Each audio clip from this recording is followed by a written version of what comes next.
Check it out, Trickle Charger, 2023 Toyota Corolla Cross Hybrid. And if you look, it's got a factory hole. So I have it wired so that the wire's stuck here under a bolt with a strap. So that way if that plug was to come hang down and get caught on something, that it hopefully would just rip off down there and not tear into all this other wiring that it's near. But you can see it's right here, and it runs right to the main fuse block.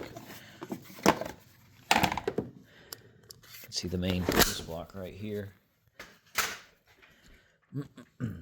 So anyway, I've got the ground. This is probably any of the Toyota Rav4s or the Corolla Cross that have this fuse panel. They've got this jump start right here, which the main 12-volt battery is in the back. But it's got this lug right here, so this is the main power for that goes, energizes this block.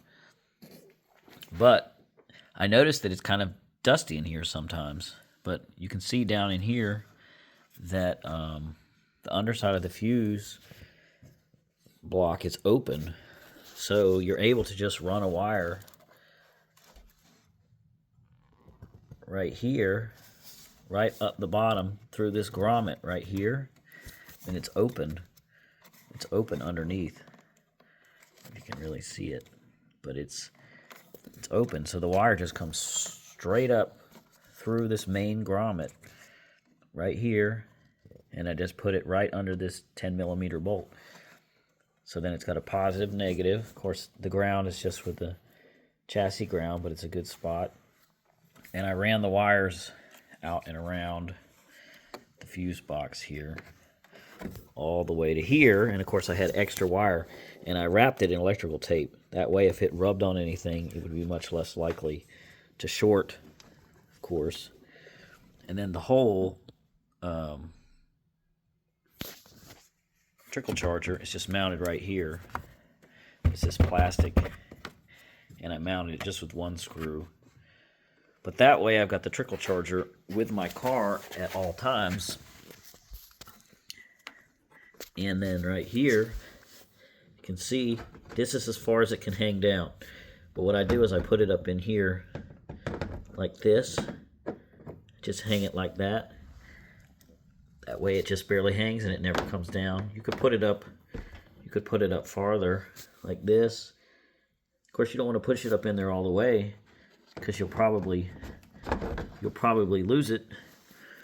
And then I just have my little extension cord on the floor. It just plugs right up. And the reason why I do this is because I run a dash camera. You can hear it makes a little bit of noise. But that trickle charges the battery right here off the front panel, so it's easy to get to. And I don't have to worry about running any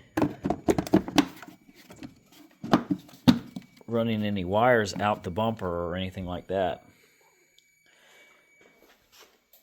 Probably unnecessary for most people, but the dash cam really kills the battery. And I have a switch on the dash cam, but I've also wired in an extra 12-volt, what do you call it? 12-volt panel for my cell phone chargers and stuff. That way when I get in the car and I'm just sitting there, I can charge the phone or any accessories that I want without having the car on. So then, but you got to put a switch on it. But it's nice to have my secondary work phone charged at all times. So I just, when I pull in the garage, I just leave everything on and just plug it into the trickle charger. Another note is the factory hybrid batteries on these Toyotas are very weak. It's a H4. The factory on the Corolla Cross. I think the Rav4 hybrid is H5. But the cranking amps is only 286. This car is only 2 years old. But I've killed the battery several times leaving the dash camera on. So, of course, it gets weaker and weaker every time you kill it. I believe it's a glass matte, regular lead battery, but it's sealed. But it does have a vent on it in case of overcharging. So my thought was to replace the battery with like a heavier duty battery, a little bit bigger battery, but the space constraints are pretty bad in the back. So I just said, well, if I can just keep it from dying and just keep it fully charged is probably the best bet. But I did replace the battery with a it's rated at 570 something cranking amps, but when I put the load tester on it, and I've got one of these load testers here, you put it on the battery, and you can see that the low end of is 200 amps, and the factory battery would go right to 200, and then it was basically like 200. And the new battery is just around a little bit above 400, but I had not charged it yet. But it was showing around 12.5, so that might be just a little bit low. But so maybe I give myself a little extra capacity by having the new battery.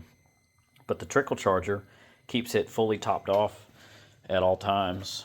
A lot of these Toyota hybrids, some people are having problems if you basically have the car sitting for more than a week, because it's got all the factory stuff that keeps the what do you call it? It's like communicating with the internet at all times. So it's just running your battery down.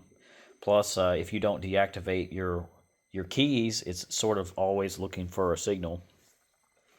But these newer cars, they don't even have an engine cover on them. Of course, the new Toyota, it has a direct injection. I believe it runs off the cam.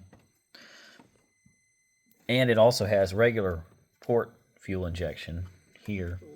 Another thing I'll note on the new hybrids is the system is sealed, but this tank actually has a not pressurized vent tank right here. You see, it's after the radiator cap.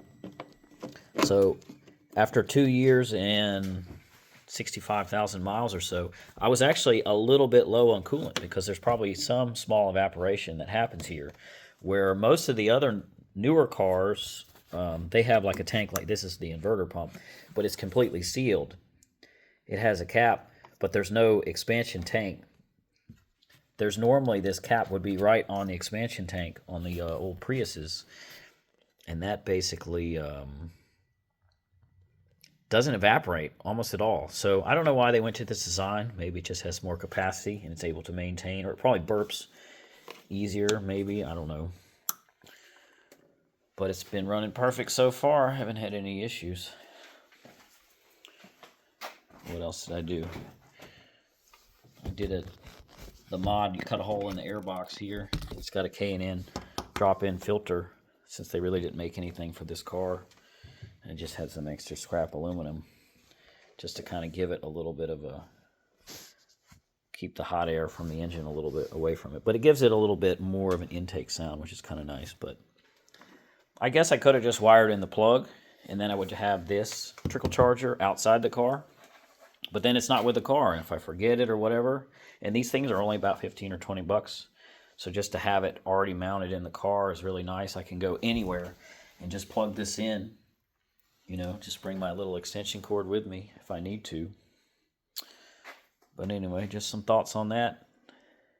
Y'all take it easy.